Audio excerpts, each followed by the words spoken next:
Okay, rock to point video.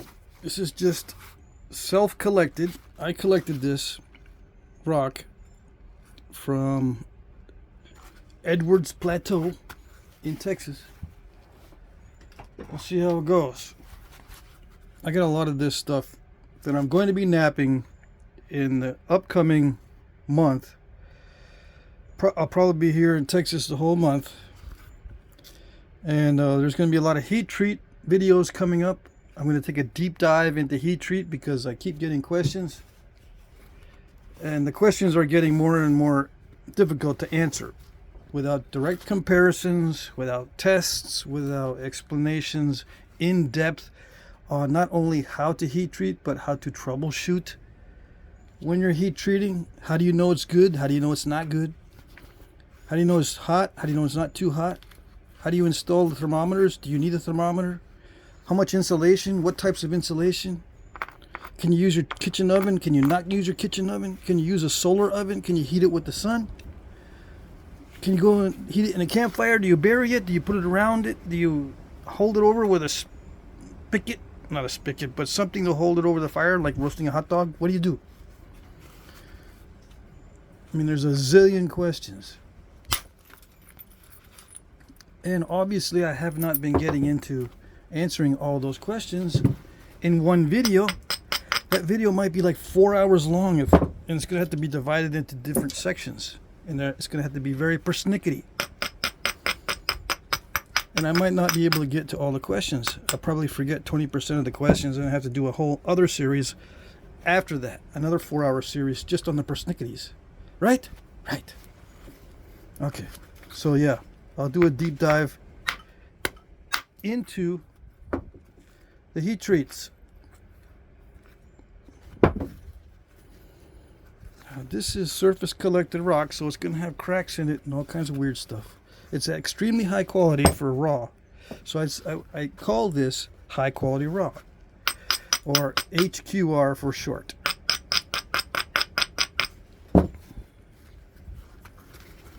Now, can I answer some of those heat treat questions right now that I just mentioned? Can I do it?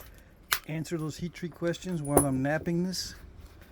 Well, I could, but it requires a lot of focus and concentration to answer the heat treat questions. Distracts me from the napping because I got to be very particular about what I say about the heat treat, because I got to pay attention to what I'm saying. I might say 375 degrees when I'm thinking 325, so I've got to remember what I'm saying. Did I say 375 or 325? So I'd have to repeat myself with what I think I should be saying. And like I said in the previous video, a lot of times I'm thinking something and I say something totally different, and I can't spot it right away unless I go back into my memory and try to remember what I just said. Right? So if I'm doing the napping while I'm trying to do all that, it doesn't work. But I'll try to, answer some of those heat treating questions here in the next few minutes. Okay. So,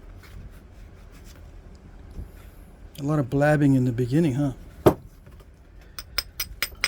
You can heat treat over an open fire, just like roasting a hot dog. Yes, as long as there's no wind. Yeah, as long as you get the rock up to the temperature, 350 degrees is not a difficult temperature to increase the rock to. How do you know if it's 350 degrees if you don't have a thermometer, you're doing it the way they used to do it back in the day? Well, this is how you do it. Okay, pay attention. One stick with some meat, a fork with stone. Heat them both at the same time. If the meat's starting to burn, the rock is too hot. If the meat is cooking really nicely, the rock is at the right temperature. Meat, rock. Meat on a stick, rock on a stick. You can heat that over the fire. As long as the rock remains at a steady temperature, it's being heat treated.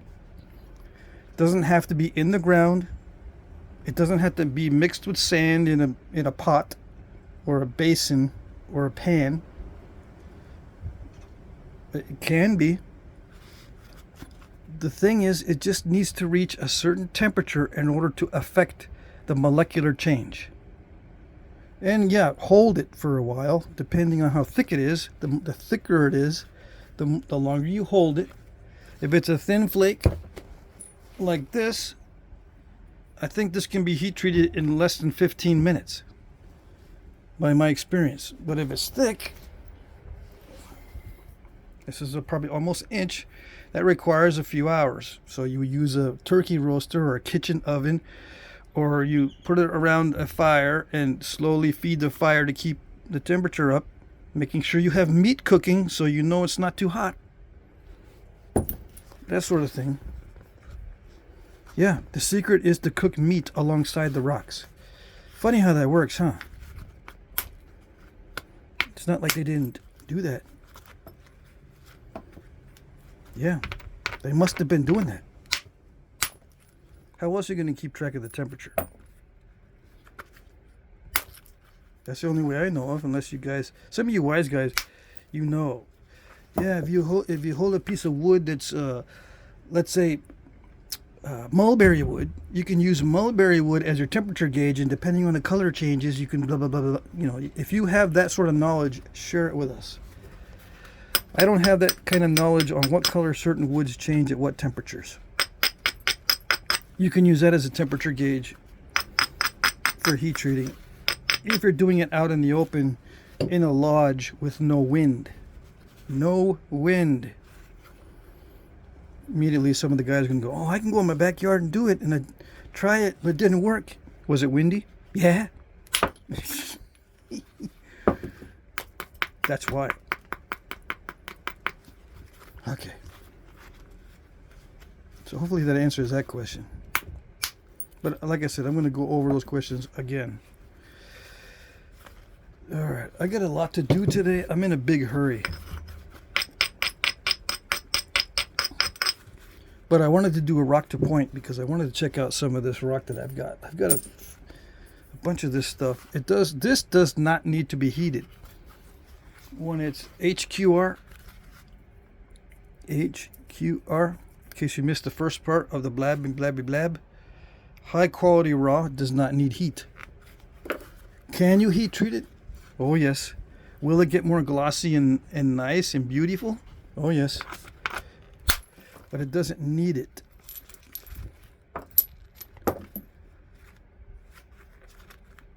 Alright, hopefully I can get something out of this piece.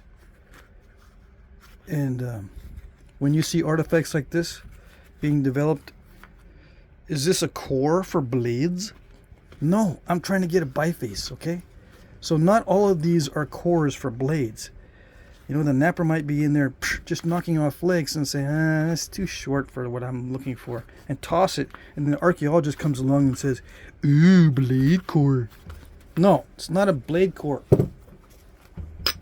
It's a test core to see if the stuff coming off of it's any good. Can you use some of these as blades? Yeah. But if they're just laying on the ground, guess what? They didn't use them. If you see debitage like that, just laying on the ground, if you're at a site or just laying in the ground, and you see a bunch of debitage, other debitage, and you don't see any use wear on them, they were not used. Okay? They didn't always use blades that came off of these.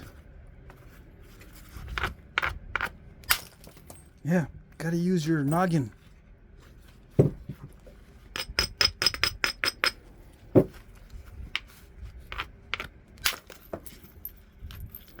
lot of this stuff doesn't nap well at that angle that I'm trying to get these flakes to come off. I'm trying to get these flakes to come off well, but it's not working at this angle. It's 290-ish. 290 degrees-ish. I can scoop it out with another flake. I can remove the cap, and it removes like what they call a cap or something off of this, and then we can do it again.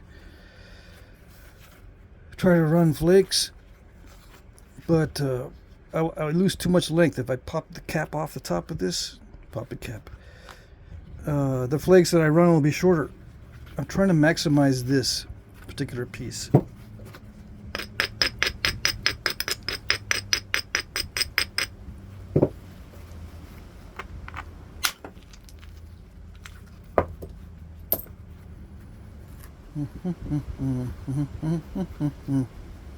What other heat treat questions? Use fiberglass insulation. Or I'm going to start experimenting with using just crumpled up aluminum foil for insulation, because if you are not able to get a hold of fiberglass because of some weird circumstance, you can just go down to Walmart and get aluminum foil. You're going to need aluminum foil anyway to hold the insulation inside the cover of your turkey roaster. Now, if you're going to do it in your kitchen oven, it does not need to be insulated. Nope. We insulate the turkey roaster for two reasons. One, it saves energy. And number two, it actually helps to increase the temperature, the maximum temperature that you heat treat. If your turkey roaster oven says 450 maximum, and you insulate the lid, I find that the turkey roaster will actually get 75 degrees to 100 degrees hotter than that setting with an insulated lid. All right, so you need a secondary thermometer. You can't depend on the dial of the turkey roaster to tell you how hot it is. You have to install a thermometer, one of those barbecue grill or whatever thermometers, so you know how hot it is, and make sure the thermometer goes above 500. You'll order it off of Amazon and you'll get it and you'll go, wait, this only goes up to 550, man, or 600. What if it goes hotter than 600? Some guys I've heard get turkey roasters that are freaks of nature, right? They'll go up to 600 with an insulated lid. I can't get mine to go up that high. It goes up to like 550 or 575 at the most. From 450 to 550. Mine's 450 maximum. I can get 100 degrees more. It's usually between 75 to 100 degrees more. So let me revise the numbers. If I crank it to 450, the max I can get is 550. Yeah. And the thermometers that I ordered one time, I remember I was going to install them on the turkey roaster. They only went up to 400 or 450, the same as my oven. I thought it was going to be fine. I didn't realize that the temperature would actually be higher. So I had to buy another thermometer to install that went up to, higher than 550. I bought one that went up to 800 just in case. And I found out that my particular turkey roaster goes up to 100 degrees hotter. Most of the time about 75 degrees hotter because of the insulated lid. But I wouldn't have known that unless I had installed one of those thermometers. All right.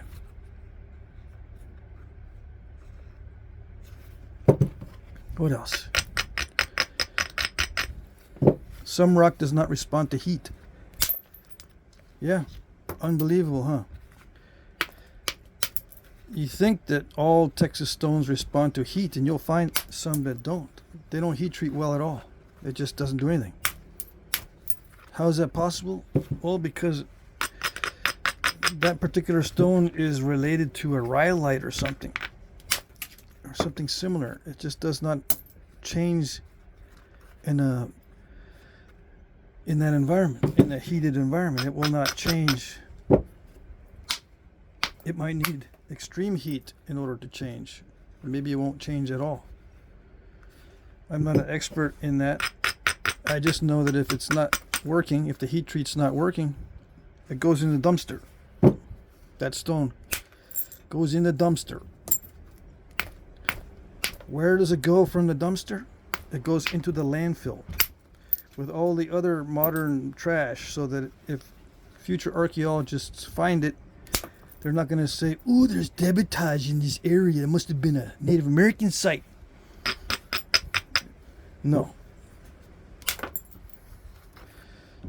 They won't say that because there's like remnants of modern trash next to the debitage, so that it can't be a Native American site.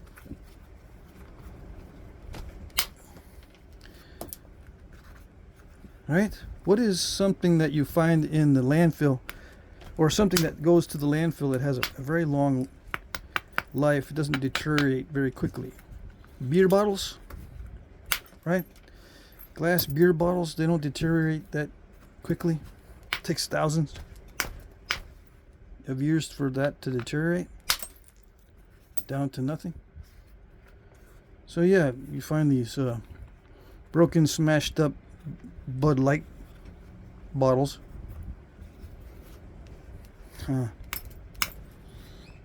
Yep, modern. I think it probably pinpoint. Oh yeah, early 2020s. Somebody was napping this high quality raw stuff in the early 2020s because of this strangely mangled batch of Bud Light bottles. It's like they were shooting them with guns. Yeah. Weird. They don't know about what happened because the internet will be scrubbed of mistakes like that advertisers made. I bet you the internet will be scrubbed of all the stupid mistakes advertisers made in the past. Yep.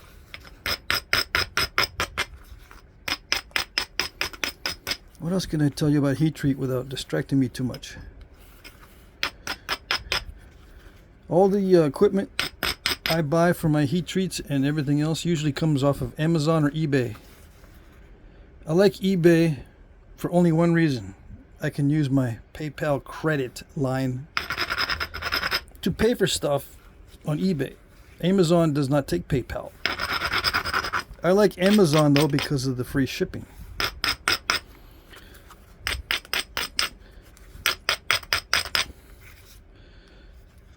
So that's how it goes. I use either eBay or Amazon. And I just ordered, I don't know if I mentioned this already, I just ordered 2 boxes of what they call Primo Texas Chert off of eBay, so that I can actually get the boxes from this vendor and do this sort of thing, spalling and stuff, and then heat treating that internet material or eBay material instead of my own, because you'll say, someone will say, yeah, you collected it by yourself, so you know what's good and what's not, and we can't do that. We just have to order off eBay, so you suck. Alright, so I'm going to try to order what you're ordering. Well, not try. I did order what you guys have been ordering so that we can compare apples to apples and oranges to oranges. Right? Right. I think I'm going to buy another turkey roaster too, so I can say, I bought model number such and such from Walmart, blah, blah, blah. So that you can go buy model such and such from Walmart too. So we're all on the same sheet of music. Because you'll say, no, you bought a turkey roaster that's like 1 in a million. I can't get that brand, and I can't get that kind of lid. Your lid is better than my lid. So mine doesn't go higher than my dial. I bought an expensive thermometer and it doesn't go any higher because your lid is different than my lid, and your insulation is different than my insulation. So I'm going to try to get everything duplicatable as part of the deep dive into the heat treat. Yeah.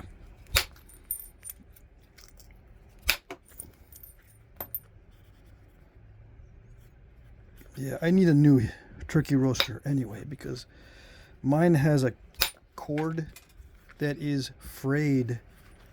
A frayed cord. Yeah. Right where it connects to the back of the roaster, it's starting to get frayed. F-R-A-Y-E-D.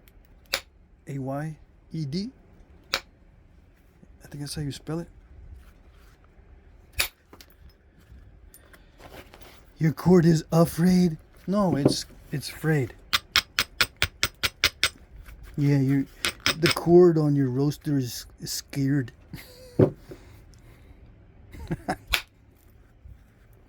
No, not that kind of frayed. Okay. So sometimes this high quality raw stuff gets really nasty in the middle of the nodule, but this one is not. This one is good. It's not nasty in the middle. It's very consistent. Sometimes you'll get nodules that are not like this. You'll get very nice on the outside, around near the cortex. As soon as you pop all that cortex off, you're left with a piece of crud. Yeah. And then you'll send me an email. All of mine has crud in the inside. It's not like the video. So I'm going to order what you guys are ordering. I'm going to work with the worst possible stone and some of the best stone, like this stuff, so we can get to the bottom of this once and for all, and then have questions answered for about 6 months before they start to come in again. Can you do heat treating videos? Just wait. 6 months after the deep dive, I'm going to get stuff like, I've never seen anyone do the heat treats. Can you do videos? And then, but there'll actually be videos that I can link to that are deep dive that you can sit and watch for hours and try to answer all the questions. Watch to your heart's content. And it's going to be boring. And I haven't done that in the past because I know it's going to be very boring. But I'm going to have the same types of videos in a series to try to cover all the bases, answer all the questions in one video series, or maybe two, because it'll be like, oh yeah, I forgot to do this and that. Probably 2 video series of all the same types of videos. And people will be asking, can you just stop doing the heat treat videos for a couple days? I want to see Obsidian and blah, blah, blah. Nope. I'm not going to do it. It's going to be only heat treat for days. Yep. Only heat treat, and only this miserable, well, not this particular one, but all this miserable rock that people these days have no choice but to nap, because all the other good stuff is gone. Yeah. I was talking to another very experienced napper recently, and he told me, yeah, he's been keeping a close eye out on the rock situation, and he feels sorry for today's nappers because the rock situation these days is nothing like it used to be. It's getting to the point where it's extremely different now and difficult to get not only rocks, but a reliable source for rocks. Reliable in both quantity and quality. Yeah. Yes, yes, yes. A lot of times these rock hounds, they know where to get flint. They just don't know how to grade it. They don't know if it's good or not. They think they might know, and they start napping, and they got a little bit of knowledge, and they get into the situation where they can't check it all every single time. They can't take flakes off of each and every single stone they collect, so they just look at the color and they go, all right, that's this. I'll just take one chip off, and if it's a certain color, that's what it is, blah blah blah. Turns out they might be into a separate vein, same color, totally different consistency, and they won't even know. And their customers are going, I don't know, man, this, for some reason I can't do nothing with it. Well, it was great last time, and it's the same color and the same area and everything. This must be you, man. Nope, it's not you. It's the stone. Looks exactly the same. Comes from the same area. It might even be side by side with the other nodules right there on top of the ground. One is bad, one is good. Same color, same look. You take a chip off of this one, it feels just like that one. But once you break into those, these two nodules are going to be totally different in the way they nap. One might be extreme snap in half chert, and the other one extreme strength. So the one that gets mailed off, the poor guy that gets the snap in half stuff, is going to say, I can't do nothing with it. And the vendor will have the good one. He'll start chipping. Yeah, it's really good. See, look, I've got mine. I'm chipping on it. See, I send you pictures. I can get long flakes. Everything's cool. And the guy that bought the one that's snap in half chert says, I don't know. Maybe I should heat treat it. So he heat treats the snap in half chert, and it becomes even more snap in halfish. You can't do anything with it at all. He gets all frustrated.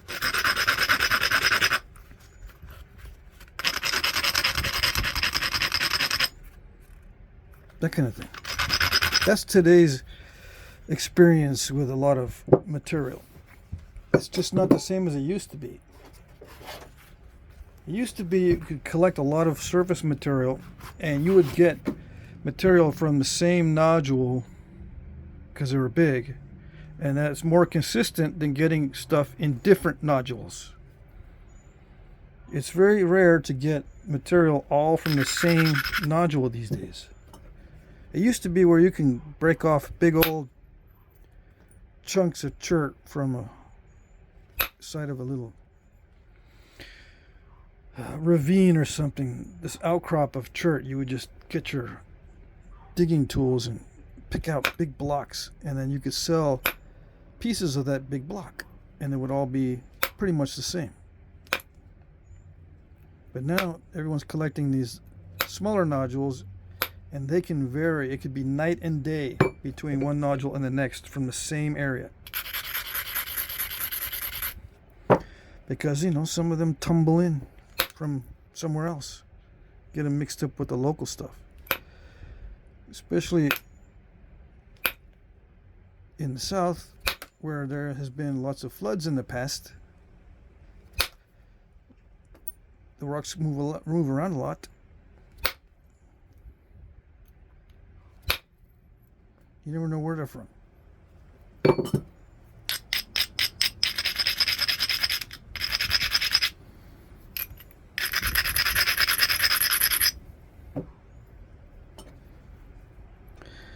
What else can I tell you about heat treats?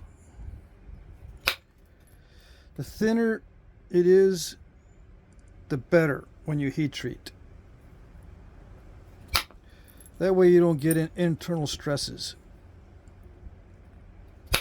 The thicker and bigger it is, you can heat whole nodules. You can heat a whole nodule like this. Let's see. This is not too fat. Yeah, it's only 2 inches. Yeah, a little over 2 inches. You can heat this whole nodule like this. You can even heat them at 3 inches. The whole thing, just plop it in and then raise the temperature 50 degrees at a time, 50. You know, once you get it dried out at 200 degrees for 24 hours, you put it in the roaster, turn it to 200, wait 24 hours. You go to 250, wait an hour, go to 300, wait an hour, go to 350. You stop at 350. That's what I would recommend. And then you let it sit.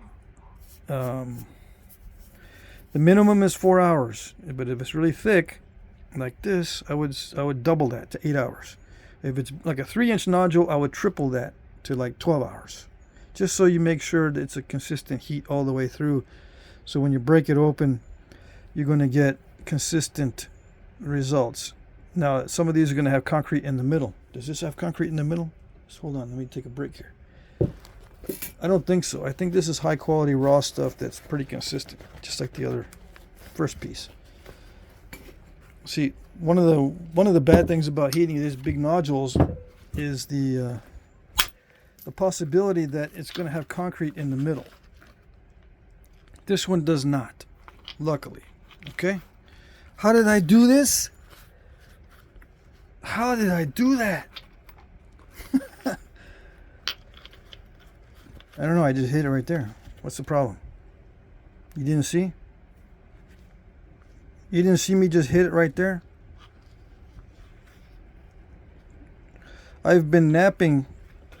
I'm going to answer the question. I've been napping this type of stone for years before I did anything else.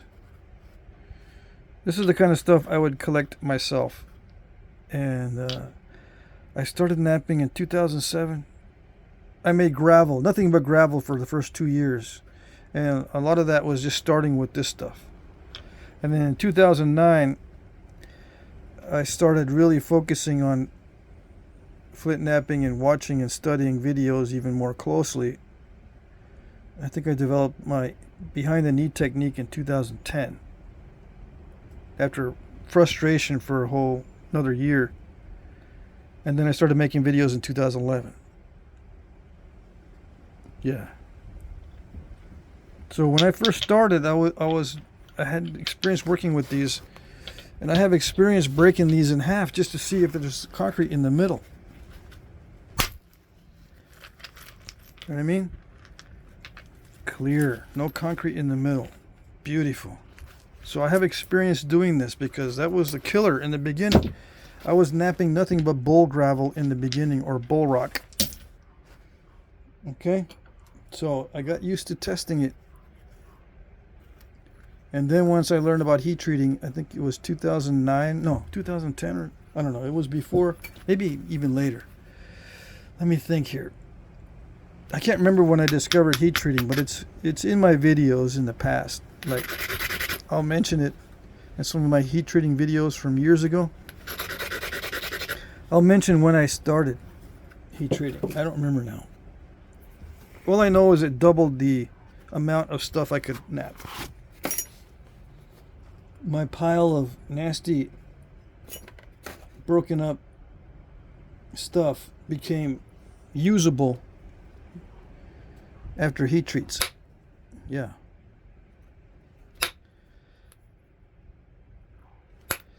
It doubled my supply of stuff that I could nap. Now, I could nap this when I first started. I could nap high quality raw, especially like Georgetown stuff. I would have step fractures and islands in the middle. I still have issues with that, of course. But it was really bad.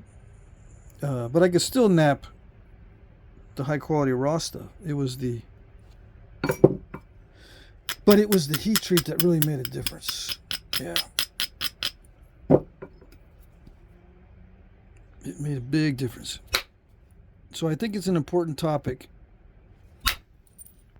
to cover, even though it's going to be a royal pain.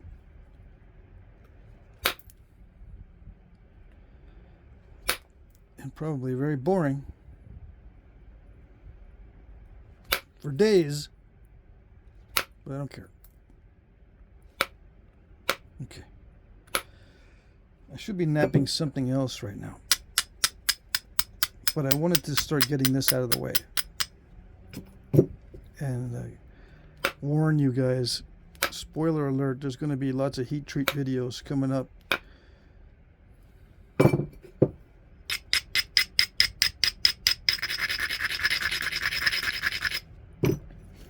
This stuff is heat treated here.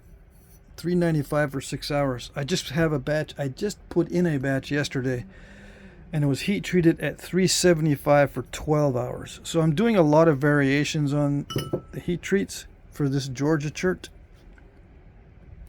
just to try to get the best or optimal range.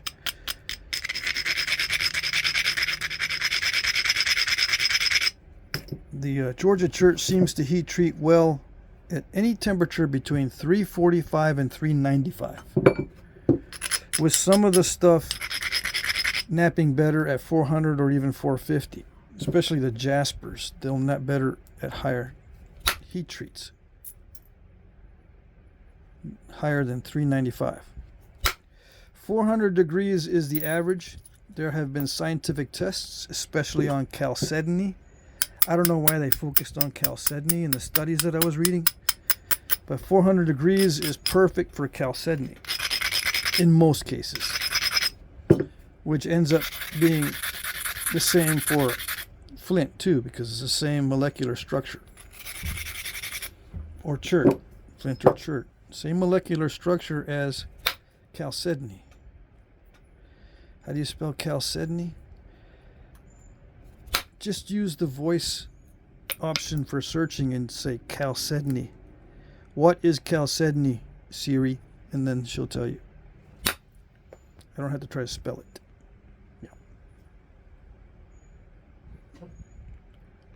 Yeah. Anyway, 400 degrees, scientifically proven to be the average where the heat treat phenomenon takes effect. Okay? And you only need 1 hour, according to scientific studies, to guarantee the effect. 1 hour is all you need.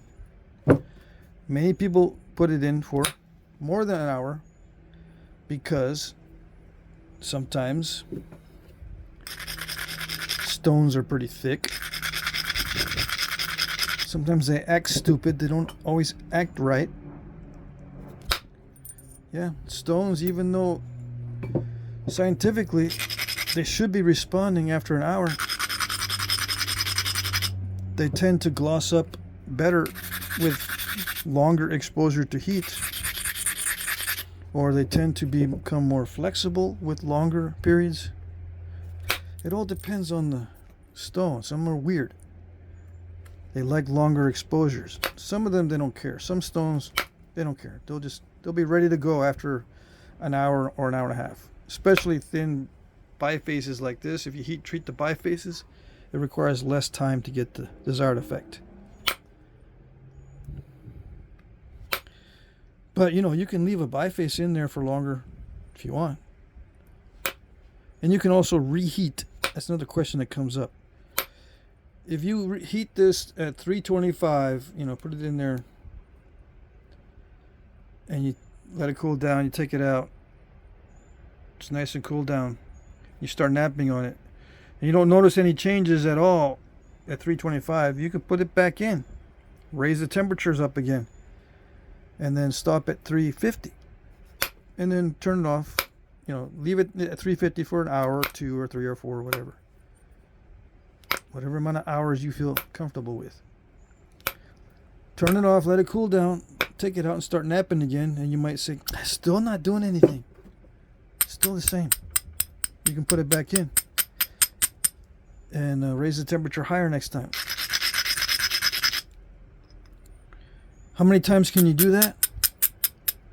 I'm pretty sure there's an infinite amount of times you can do that. It doesn't matter. You can do that as many times as you want.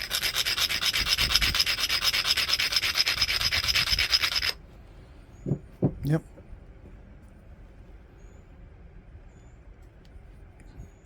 Yep. Stone says, I don't care. I mean, it doesn't. Either I'm going to change or I'm not. Stone will say, either it's going to change me or it's not going to change me. It's all a molecular structure change thing. That's what it is. You're not going to excessively dry out the stone or anything weird like that. Although it might become excessively dry, that doesn't really affect the heat treat too much, I don't think. I say I don't think because the heat treat exact mechanism scientifically is still kind of a puzzle.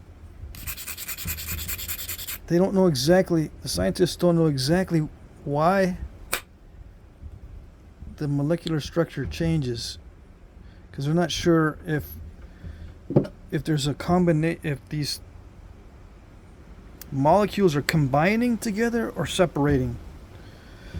It seems like they're combining, and some of the molecules in the stone actually are combining with water molecules. on a molecular level. So if the rock does not contain at least a little bit of water, it might not work right. That's why I said maybe when it comes to drying out, maybe they can dry out too much. I don't know. The jury's still out on that one. But they're thinking sometimes the rock is actually combining on a molecular level with water molecules.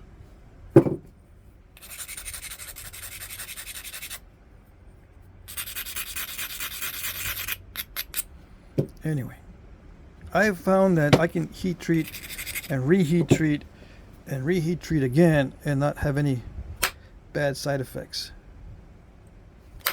that I know of. I don't notice too much. Sometimes it breaks up, right? But I think it's because it's just too hot. Some stones will break up and become ruined when it's too hot, and I don't know why they do that. And I don't know how to prevent it. If there's a way to prevent it, I don't know how to do that. How do you prevent it from breaking all up other than just don't heat it that hot? Maybe there's another way to prevent it from breaking up.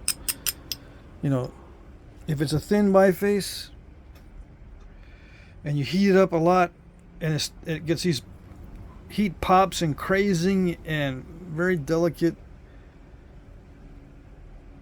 properties, it means it's too much heat. And I don't know why too much heat is bad. I don't know why. All I know is it is bad, and it won't nap right in some cases. You can apply too much heat. In case you didn't know, you can apply too much heat and it becomes really weird and really crackly or really snap and halfish, but we don't know the reasons. Well, I don't anyway. Even if I did, if I told you, it wouldn't matter because it's not going to nap right. You can know why it's not napping right, but it doesn't help you at all. You know, you can find out it's not napping right just by napping it. Yep. You don't need to know the reason.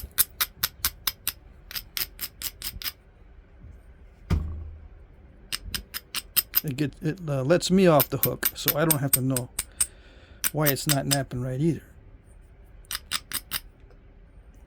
Yeah.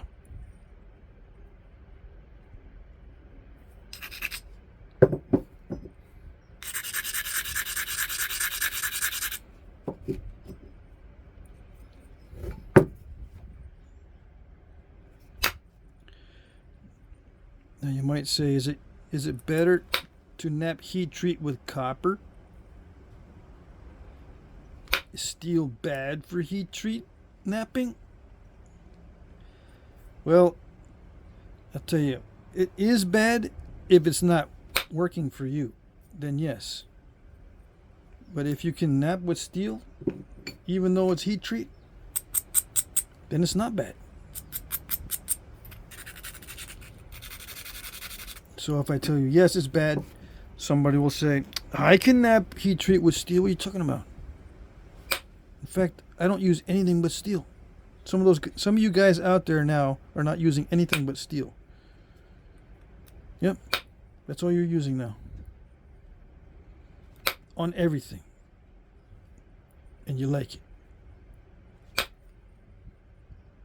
And I'll get one of those guys saying, yeah, I use steel for heat treats. It's my favorite now. There you go. Some guys will say, no, that steel, I can't get it to remove the flakes like I want. So I don't like it. Okay, fine. I mean, that's perfectly good that you've discovered that. Perfectly good. Yeah. Tell us about it too. Say, yeah, I can't do nothing with steel. And that'll help us prove the fact that we don't know how they were made in the past, because not everyone can use antler or hammerstones effectively in the same way. One guy might be able to use a hammerstone, and the guy right next to him says, no, I can't do nothing with the dang hammerstone. Same with steel. The one guy will use steel, and the guy next to him says, I can't do nothing with steel.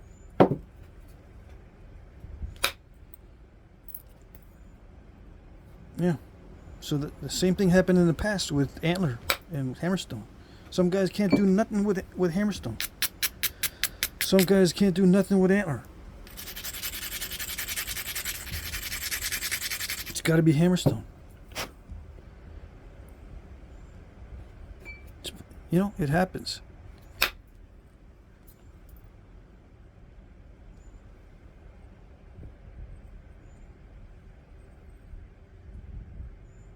Alright, this is getting to the point where it's going to break if I continue. If I continue thinning, it's going to break.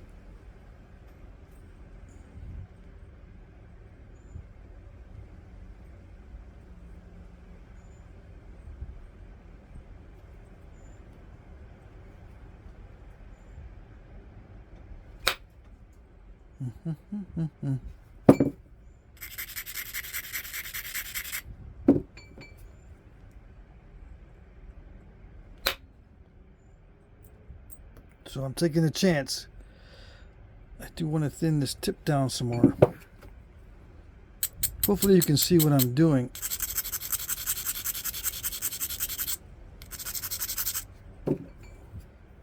It's just opportunistic. I'm not creating any special platforms on any of these strikes. It's just opportunistic, which means I just brush and grind, and if anything presents itself as a good opportunity for running a flake, I'll take it. If not, then I'll say, that's it. I'm not going to create special areas and run flakes. If it doesn't show itself opportunistically, I'm not doing it. What kind of napping is that? It's the stupid kind of napping. Yeah. And do I have, or do you have the right to do stupid napping? Yes, you do. So do I. We can do stupid napping if we want. On purpose. Just like they used to do in the past. How do I know they used to do stupid napping in the past? Just look at the artifacts. Yeah. That's the whole secret. Just look at the dang artifacts, man. You'll see. Step fractures, islands in the middle, sharp and unsharp edges on the same point. You'll see. Why did they flake and didn't sharpen on some of them? I don't know. It's stupid napping. Yeah. They did it on purpose too. I've seen beautifully napped points with dull edges.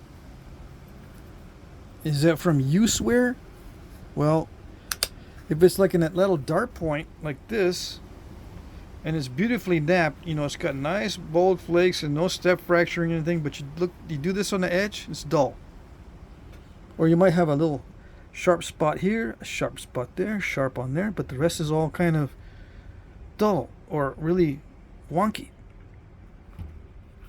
Why do they do it that way? Why doesn't it all look like beautiful parallel flaking? Why not? Why are some edges wonky and not straight, right?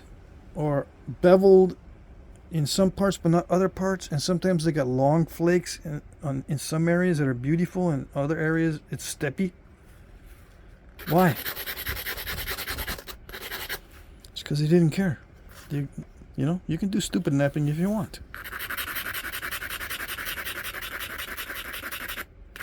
Okay. I'm not going to get mad at you if you do stupid napping. In fact, I like it. Because then we can say, see, this is one of the ways that it was done in the past, because we can see that sometimes people do it in the present. And why do they do it in the present? Well, there's many reasons why you are opportunistic or kind of stupid. Is because of expediency. Maybe you're just not in the mood to do it very carefully. Maybe you just don't care. Yeah. Maybe you're trying to make 20 points in one day and you just don't have the time. You're under a crunch, time crunch or something. It's not like that never happened. You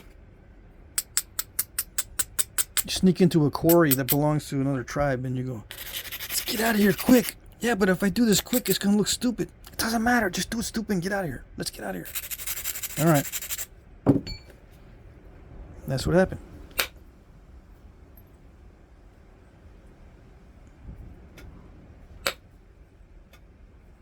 There you go.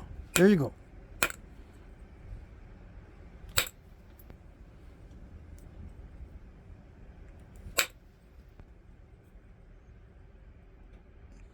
Alright, so a lot of times I end up with the same type of looking preform for everything. And it's not by coincidence. I mean, it's not by accident. This gives me a lot of range of options when I do it like this instead of a real narrow one. I like it kind of wide as I can possibly get it without being too steppy in the middle. There's a little bit of a steppy stuff going on in there, but that's it. I tried to clear it all out, and that was the best I can do, so I'm just gonna leave it. All right, so there you go. Now I can put notches in it, and usually I put corner notches because they're my fave. Yeah. I don't usually talk like that, but yeah, corner notches are my favorite because they're easier than other options for me anyway. And easy peasy. I like easy peasy.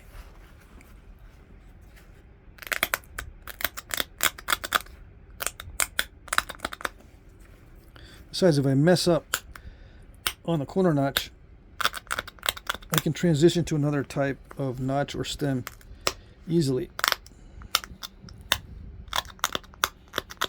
And corner notches a lot of times are good for pendant points.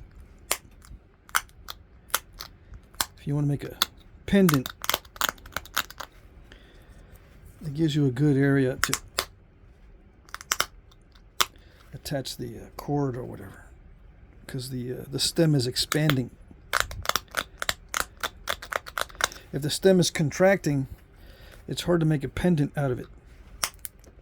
But if the stem is expanding, it's easy peasy.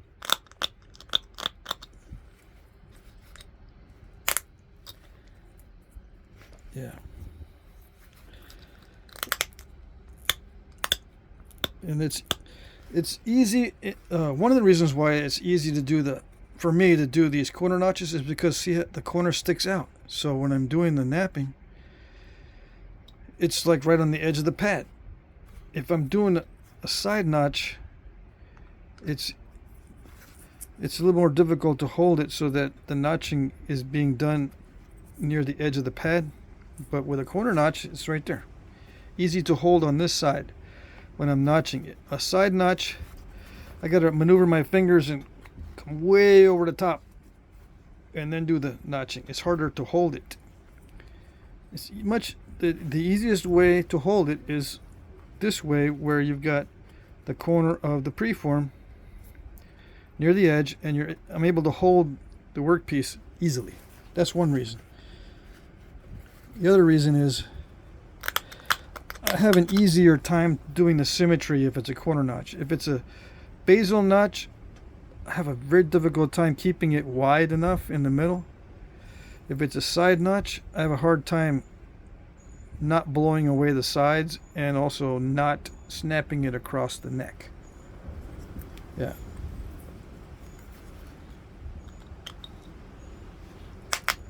Corner notches are the best of all worlds because of what I just mentioned. And it's harder to snap across the neck too, because you're forcing the flakes this way. You're not forcing the flakes right across the neck.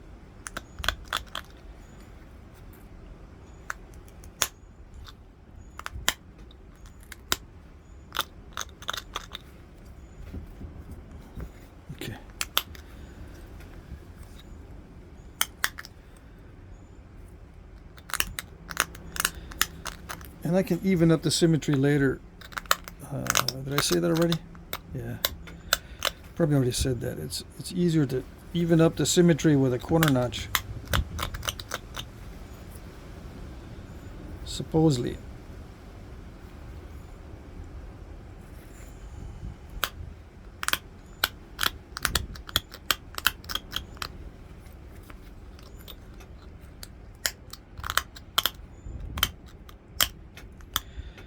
Well, if it's toward the end of the day, I have trouble with symmetry. You know, if my eyes are tired, I have trouble with symmetry. I'm gonna thin out this base. Hold on, before the neck gets too narrow. I can see there's thick spots down here. I wasn't persnickety before I started. I should always learn to be very persnickety with the base before I start notching, because then I don't have to come back later and risk snapping something. Risk snapping something important. Right? Right.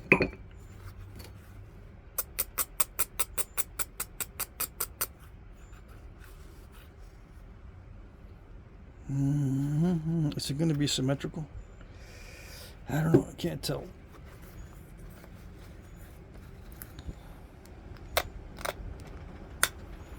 I think I need to take a little more off the side here.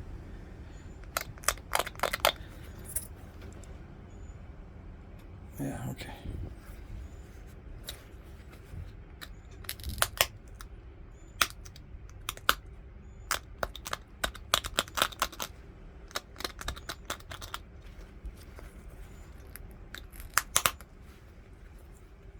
Nice.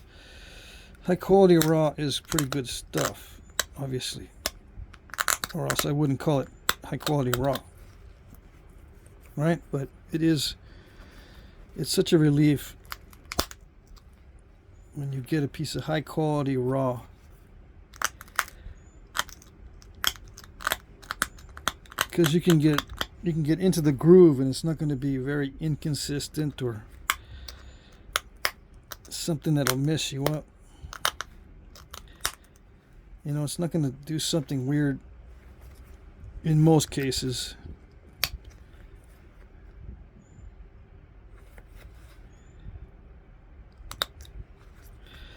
I don't know, let's see. There's a little step fracture right there. Let's see if I can pick that out. Instead of trying to flake it out, let's change tactics. There it is. I was trying to flake it from the inside of the notch. You can see how I went right here where there's a little depression right there. I tried to pop a flake toward that step fracture. Turns out I didn't need to, because I could have gone in there with a utility knife and popped that out. Yep. Now I gotta fix it. Yeah. All right. This side is thicker than that side. See how it is?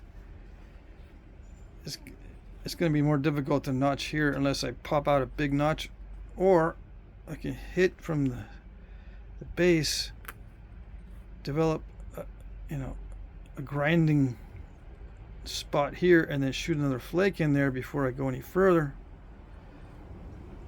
But I don't think I want to risk it. No. I'll just suffer with the thicker stone. Yes, I suppose so, yeah. I don't know if I'll be able to get it as deep as this other one. I should have started and looked more carefully.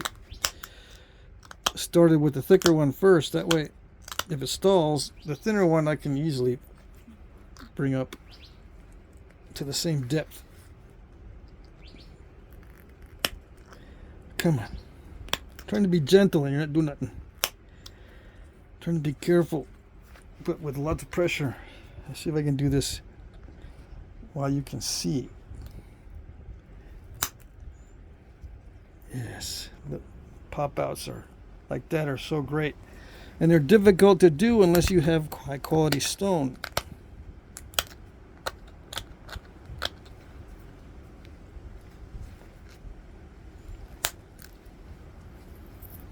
Nice pop out.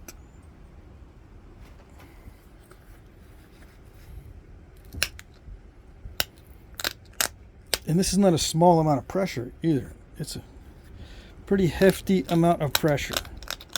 Scary amount when I'm popping these out. It feels like you could pop all the way through, which sometimes does happen.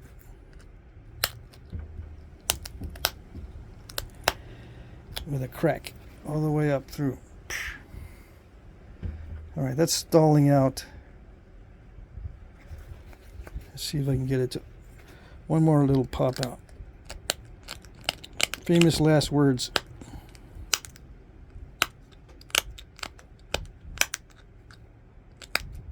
I'm getting close to the sides here.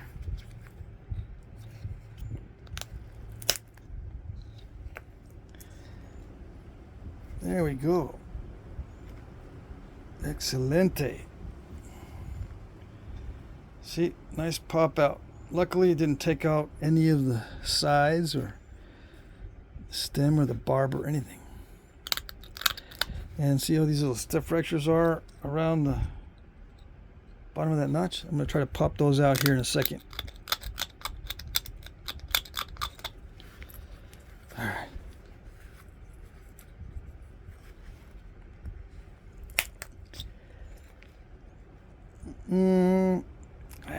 Didn't do it. I mean, it took out a bunch of them, but then it installed a new one. Hold on. Yeah, that might just stay there permanently. I'm not going to go any deeper in that notch. Nope. See if I can pop that out.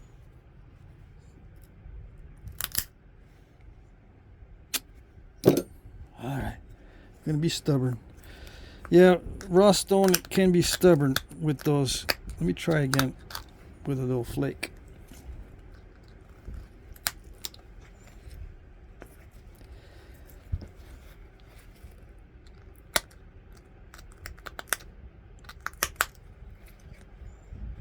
And it's not doing it.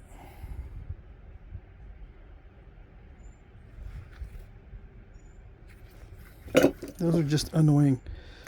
Were they on artifacts? Yeah, you get those on artifacts.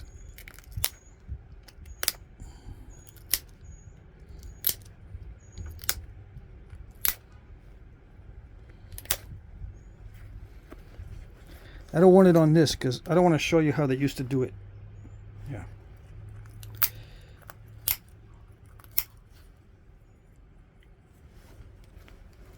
I don't want to show you how they used to do it because they used to have those little step fractures sometimes at the bottom of the notch. But if I leave it in there, that means I'm showing you how they used to do it. I don't want to do that.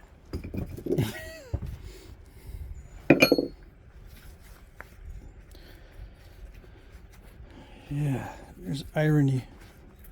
Some irony for you. All right. Now it's time to sharpen the edge.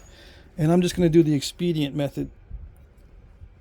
I got a piece of stone stuck in my ankle. All right.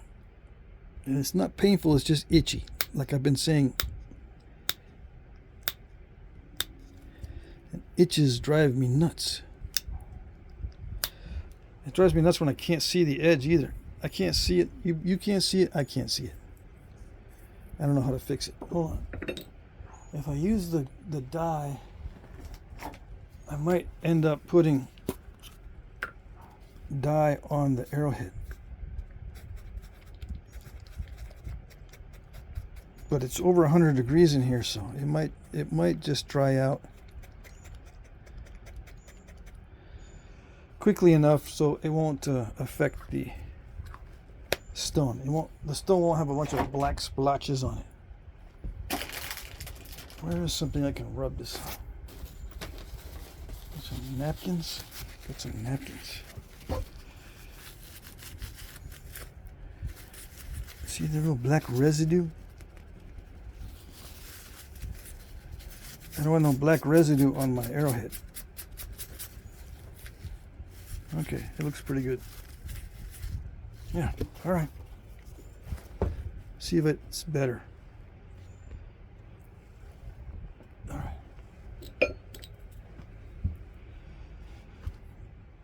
Yes, yes. And I'm using the spatula tool. This is just down and dirty sharpening. Nothing special. Just downward pressure. It does sharpen it, but it leaves the edge a little bit thicker than what you would normally get with a rounded tip tool.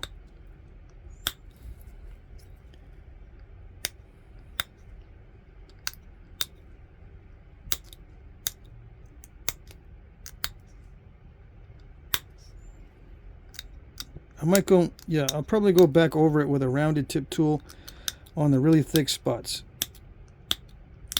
And flake off the thick spots with a rounded tip tool.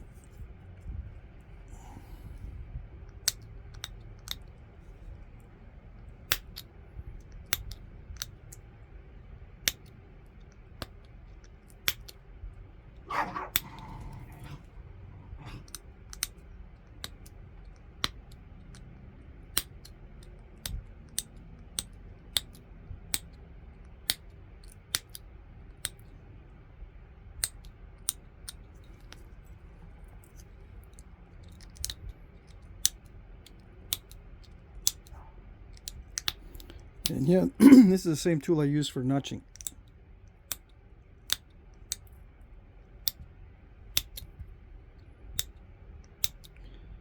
Now, back in the day when I first started, if I told people that I use the same tool for notching as I do for edge sharpening, they would go, sure. Sure you do. Liar, liar, pants on fire. They can't say that now, can they? Huh?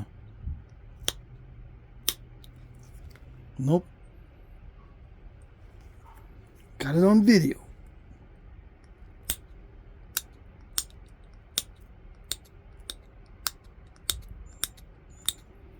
Some of you wise guys will say, well, I can use a pointed tool for notching, and I use my pointed tool for edge work too. Yeah, but when have you heard of spatula tool? Who was using spatula tools? Or even calling it that? They were probably using it, but were they calling it that? And then using it for edge sharpening? I don't know. You tell me. That's all I'm saying.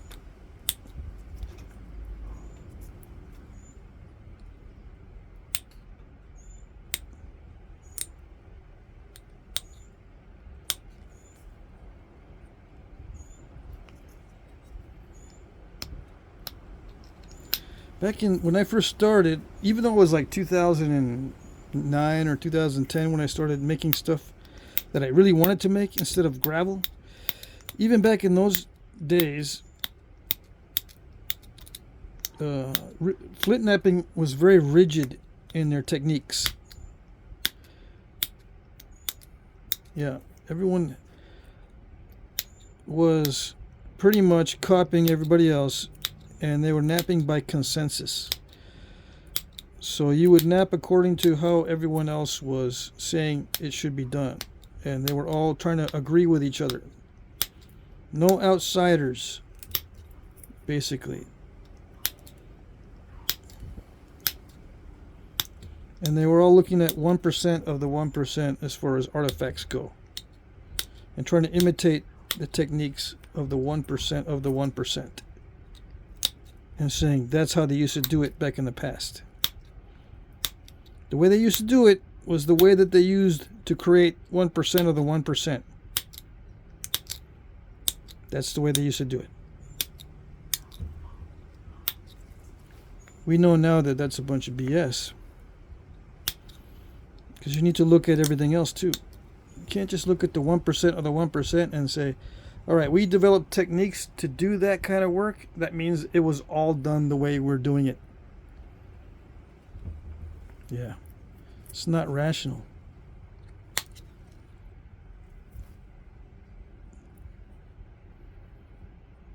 They were napping in all kinds of different ways. Even within the same tribe, you'd have people using different methods. Why? Because we see that nowadays. Because people say to each other, I can't nap that way. It doesn't work for me. But the archaeologists said we all used antler of a certain diameter too.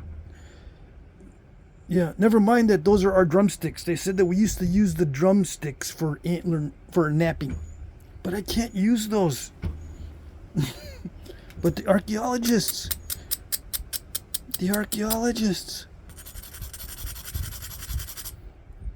Yeah.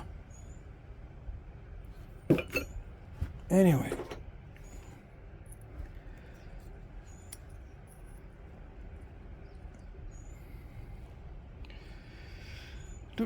Let's see. Can I straighten that out so it's not all wonky? It doesn't fit straight in. All right, it's tilted. Let's see. And if I do it the other way, still tilted. Right? A little bit. Yeah. So either way I stick it in there, it's tilted. I can fix it. But it would require me to flatten that base out and run another flake up to get rid of that lump. Right now it's kind of a wonky. The base goes down this side, up on that side. If I flatten this out, I can run some more flakes and straighten everything else out. But I'm not going to. In this case, if I was doing this as that lateral dart point and it wouldn't fit right either way, I would just modify the pre-made foreshaft. I would modify it so that it would fit. But yeah, back in the day, they found caches of these foreshafts, all with the same notches in them. In the dry caves in the southwest, they found caches of foreshafts with all the same notches. So they would, nap the points pretty much the same, and they get used to the same thickness. And as you gain experience with napping, you tend to nap the same thickness and the same width on the neck and that kind of thing. But if it didn't fit exactly correct, you can always go back and modify the foreshaft.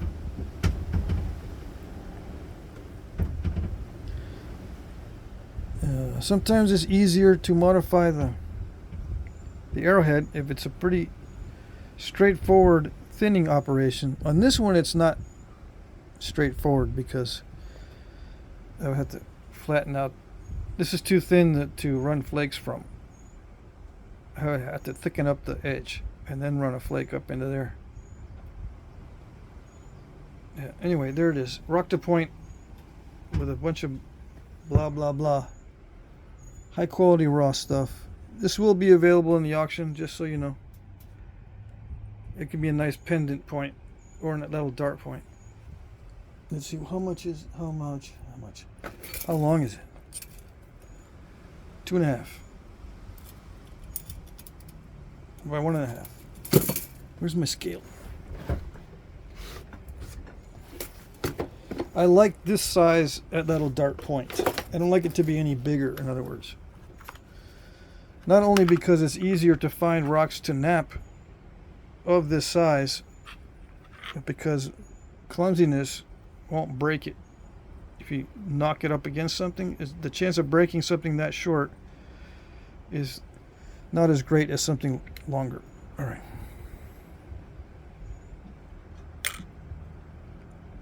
.214. Can you put this on a regular arrow shot out of a bow? Yeah, why not? If there's such thing as stupid napping, there's such thing as stupid arrowhead mounting. I wouldn't put it on an arrow, but you can. Strong enough wood on the foreshaft. Yeah, if the wood is strong enough. It's going to look silly. course, this is not a very wide diameter. If you got a thick arrow, which does happen, you know, you can come up with an arrow that's thicker, but it's just going to look dumb. In my opinion, okay? Just my opinion. This isn't that little dart point or a knife point. And yes, you can use this as a knife. Or a pendant. Wear it as a pendant. It's got some translucency to it. I can pick out those little fingernail step fractures. Maybe. Let's see.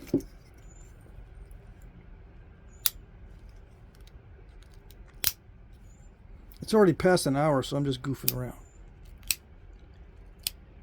I've already met my quota on this video. Yeah, I can't get that. I can't get it easily. If I dig and dig and dig, I can probably pop that out. Sharpen this even more and try to get under that flake. And, or just pressing on the edge sometimes. There it goes. You can get those off. Just pressing on it and it'll sneak underneath and it'll pop out. But sometimes you gotta help it.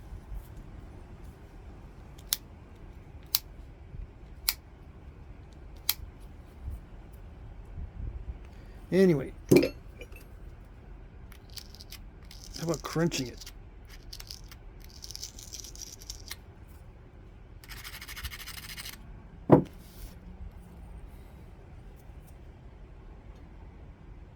Yeah, crunching it sometimes works. I got to get rid of the metal marks anyway, so might as well grind it a little bit. That's okay. It's good enough. All right.